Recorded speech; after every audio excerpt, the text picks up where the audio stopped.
Grande affollamento in serata nel lungomare Adriatico di Sottomarina, dove si è svolta la terza edizione del Carnevale d'estate. Una tradizione recente che però comincia a consolidarsi negli eventi dell'estate chioggiotta. Contenti anche i turisti che paiono apprezzare questa vetrina di musiche, danze e colori.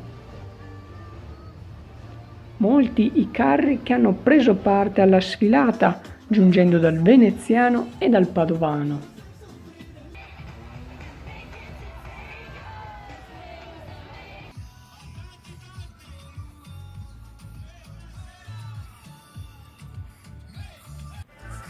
L'evento serale di Sottomarina conclude la quinta stagione di Per un pugno di coriandoli, la trasmissione di Zwischer Channel che da gennaio a luglio vi porta alla scoperta dei più rinomati eventi carnevaleschi della regione Veneto.